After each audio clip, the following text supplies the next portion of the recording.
Hello everybody! Welcome to Reacting Reddit, where real humans read, react, respond, and summarize the stuff from Reddit. Today, we're going to be real human voicing this post that was originally by Mel's Hole. And if you want any of those boring robotic Reddit voices redone, or you want me to change how I read, then comment and give me some advice. I will make a video specifically about whatever story you want. Seriously, if you go find a Reddit video that's in a robot voice that you don't like and you want done in a human voice, do it, comment, and I'll make one. I promise, okay? At least while this channel's small, which it definitely is. Alright, so let's get into it. Lawyers who read wills to families. What is the most interesting, bizarre, offensive, and surprising thing you have read out loud, or had to read? That's quite specific, isn't it? Dr. Dan Dranga says, "To my wife, I leave her lover, and the knowledge that I was never the fool she thought me. To my son, I leave the pleasure of working for a living. For 25 years, he thought the pleasure was all mine." Best diss ever. Was in my wills and trust book in law school as an example of people talking in their wills. You're supposed to discourage them as lawyers from doing so. When Snow Dies says, "Ever notice the correlation between being an asshole and the recursive need to be an asshole?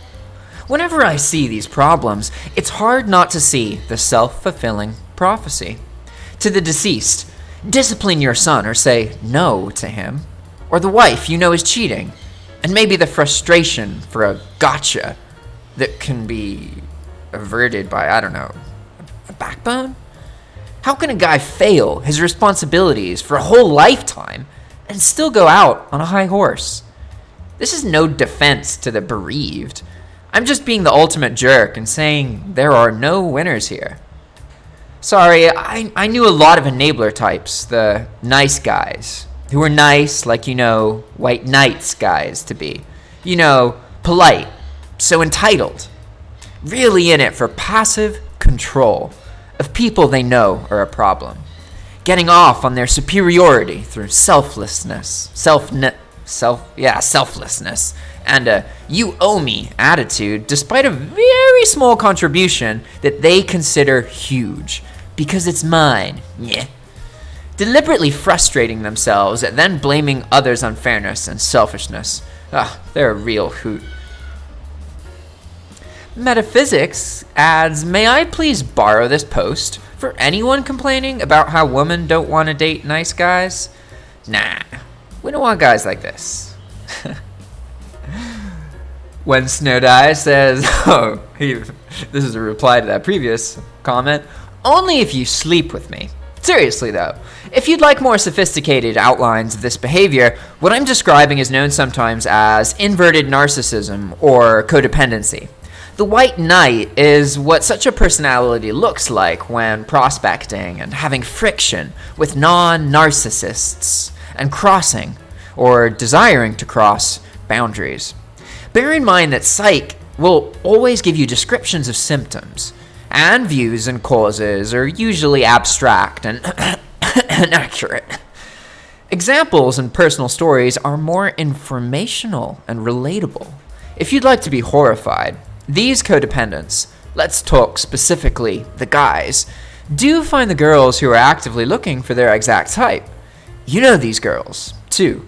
They're the Mary Sue who is under the false self-concept, full-blown delusion that they've not only mastered themselves, but their lives. And that it's just the pesky unfairness of it all that keeps them from running for Messiah.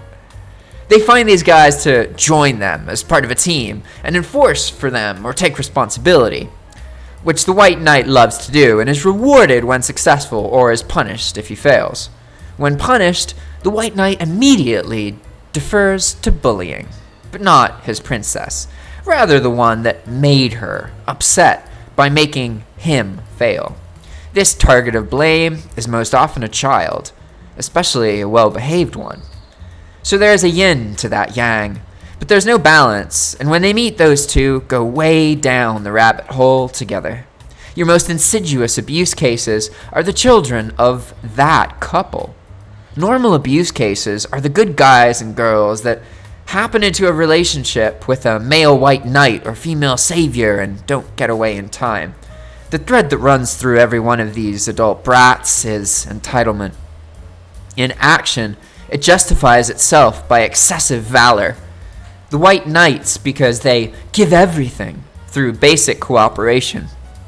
And the open narcissist because they're just better, having graced us with their presence. In action, it can sound very impressive, which is why good people can get caught up, because the loon will have declared themselves extremely righteous, smart, worthy, important, selfless, heroic, etc.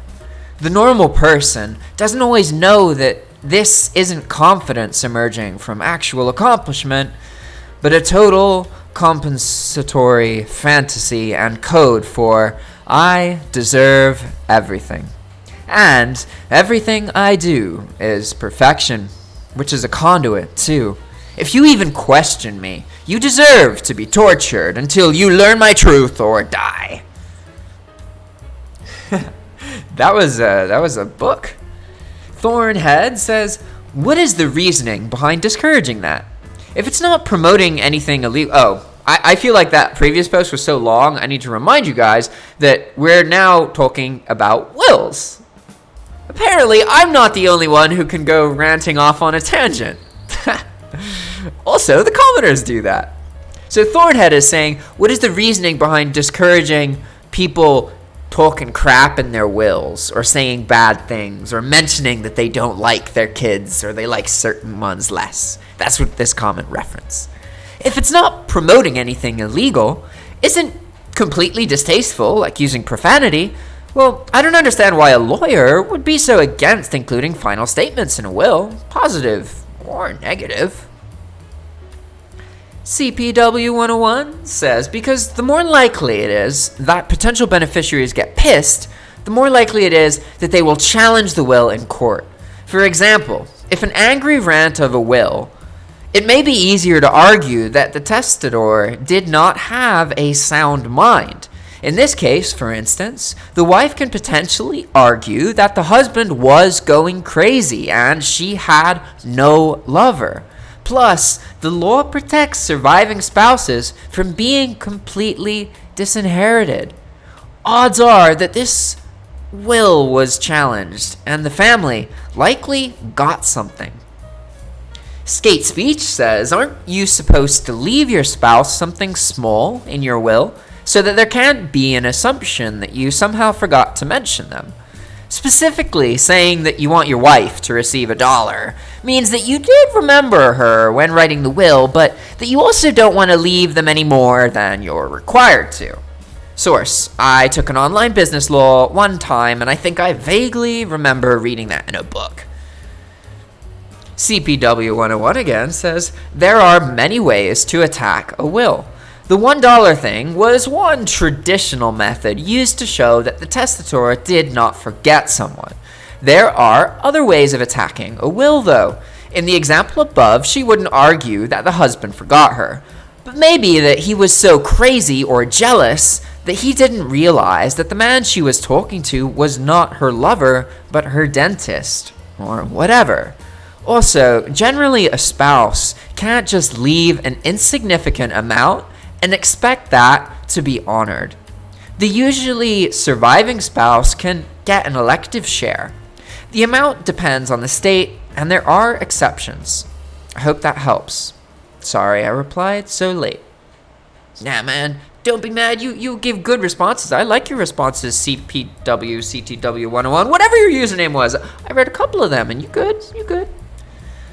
The Red Beast said, well, that's pretty hard to do, unless you can accurately guess when you are going to die, like if you are terminally ill. Otherwise, you run the risk of running out way before you die and being screwed for the rest of the years of your life. You could die tomorrow or in 25 years. Unless you're sick, it's probably really hard to get rid of everything people could inherit right before you die without screwing yourself. You know what the unfortunate reality is? That people who really want to do that just rewrite their real wills every 4 months, every 6 months. They're like, nah, I ain't letting that pass. I check my will and revise it every month, every 2 weeks, motherfucker. Riley Fenn says, is it possible to ask an attorney to send out final FU letters after an estate has been closed and everyone has gotten what I wanted them to have? Or does that invite chaos as well? If everyone has their dollars and their stuff and everything is done, can they still challenge the will? Yes, I'm someone who would do something like this if it's a not cool, but you can do it thing. Opakonje says, the only goes to show you need to divorce someone who's cheating on you.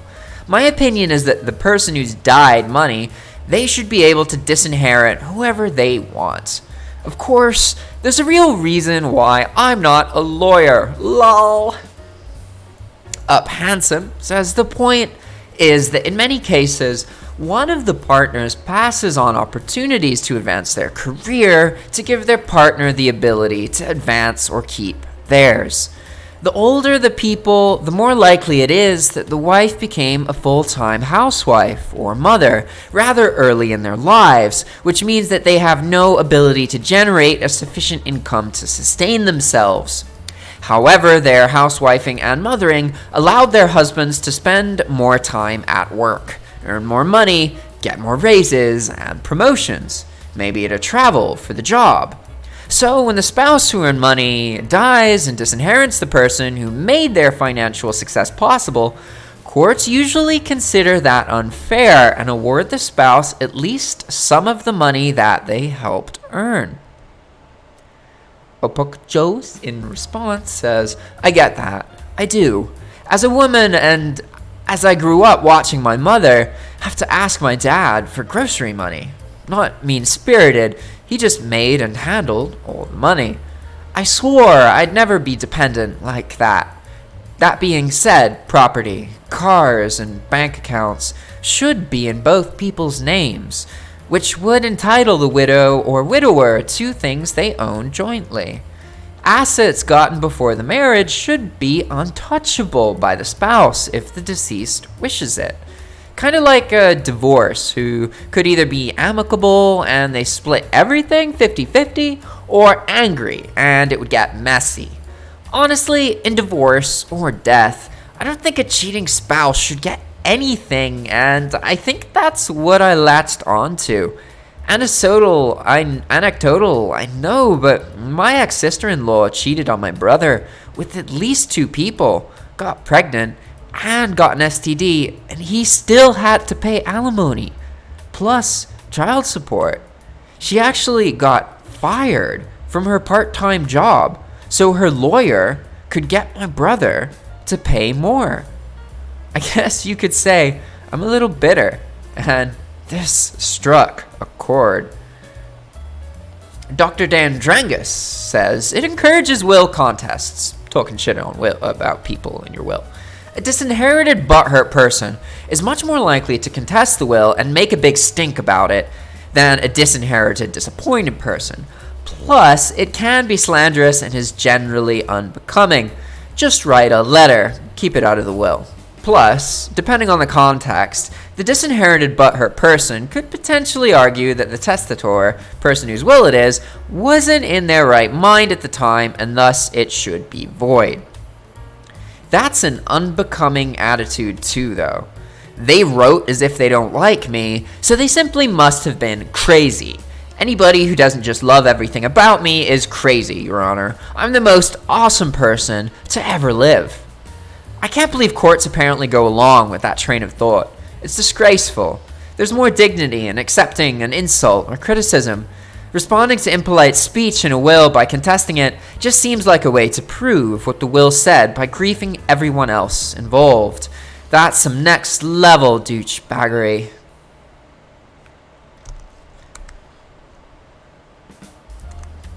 Alright, next comment is by Dr. Dandrangus, and it's an epic comment. It always blows my mind, with all due respect, how poorly your average bear understands the law. The courts don't go along with anything per se. There's no automatic trigger that says if you diss your kids in your will and disinherit them, then they're going to fight your will and win. In fact, the odds of a successful will contest are very slim, as the law operates on the basis that the only person who knew them for sure where they wanted their money to go is dead. So whatever is written in the will, provided it was executed properly, aka they did all the proper bullshit to make it a valid will not be honored by the court unless someone makes a really good point why not to, or someone says it's not a valid will but the product of fraud, etc. Why this is discouraged is because in real life, people are a little wacky at the end of their lives, and unfortunately, there are people out there who take advantage of the old and dying and try to get themselves written into wills, and so forth. So, it's not totally unthinkable that the plot twist of a loving wife and a hard-working son would be on the receiving end of a will with a snarky disinheritance like this. It happens sometimes.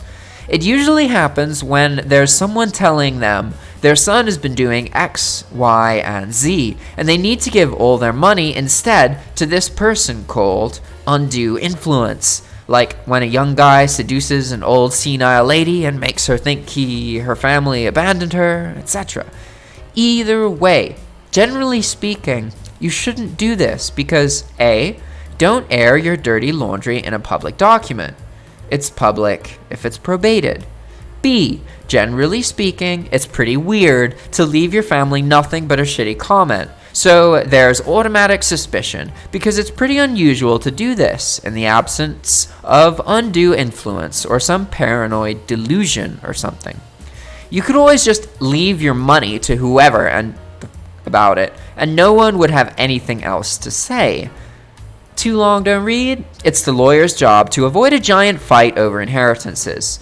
A giant fight over a will you wrote means you did a shitty job. No one is happy when people fight over the wills, and statistically, it can ruin families. Anything likely to cause a fight will cast doubt on the testator's state of mind, etc. It's welcoming a will contest.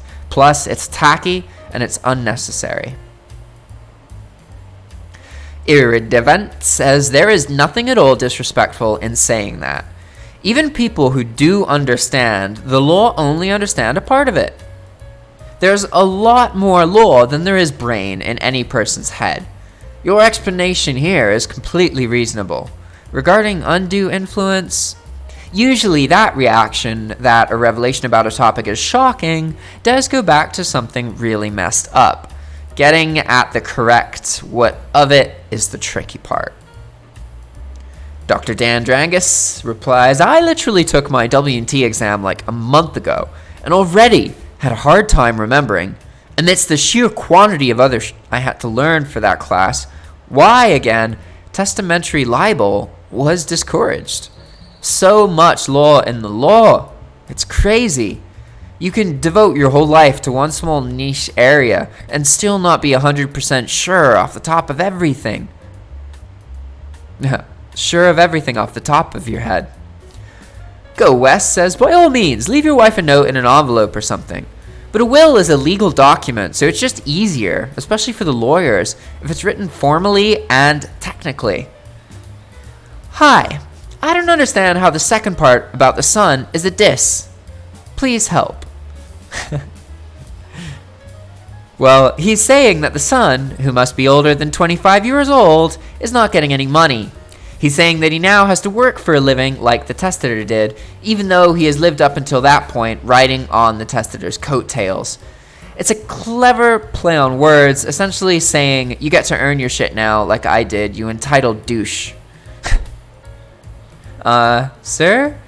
You just got raised by narcissist, and it happens. Duck. A downvote brigade will hit your karma. The good news, they have a short attention span. Proof? Here you go. Oh, they've arrived. Oh, dang. They have people who go and just downvote stuff like that? That's interesting. Aha! Oh, well, guess I'll have to deal. Actually, that won't be a challenge. The first time I took a critical look at what makes it to the front page, I realized that the entire voting thing was meaningless to me. Thanks for that link. This was my first visit to that sub, when flashed so hypersensitive there and claimed victim status. It mirrored the original posters so closely that I actually read the sub's rules defining documents. Irony ensued. The subreddit document defining narcissism in men actually describes Funk and the original poster and a few others who posted threads. It seems the subreddit should be retitled Narcissists Who Were Raised by Narcissists. This, that. Well, I mean, it goes to say that if somebody's raised by narcissistic parents, they're going to have some narcissistic traits if their parents were more narcissistic than other members of the population. But don't be, guys, don't be assholes, really. People don't get that, everybody goes through fluctuations, and we're all pretty critical of other people openly and positive to ourselves openly, meanwhile internally being incredibly critical of ourselves as well, but we don't really show that side to most people. And we can be mean as hell to people, and we like to put other people in a bucket. Oh yeah, that dude's a narcissist. And I can tell you something, and every person I've ever heard tell me someone else is narcissistic, well, they had narcissistic traits themselves. The scary thing about humans is human society is basically about 8 billion mirrors, all reflecting off of each other, all talking shit about each other, when really, we're pointing at ourselves. Alright, everybody, thanks for watching. If you like this kind of content, please read some comments, make a comment, like this video, subscribe to this channel, or watch one of our other videos. These are all the wonderful things you can do to support us. And if you want me to make any kind of other content, redo some other video that someone else has made with a real human voice, let me know and I'll get at it. Just comment below. And if you want to make content just like this or make thumbnails very quickly and easily so that you can react to trending topics on YouTube within 1 or 2 days instead of 2 or 4 weeks, well, reach out to us because we are software developers. Well, actually, there's just one software dev. There's basically me, a financer, another person who helps do the customer service and the work and everything, and there's a programmer. We got a whole team of people, and we want to meet with you if you want to have a voice call with us. So reach out to us by getting our email from the About page of this YouTube channel. Thanks for watching, and I'll see you next time. Ciao.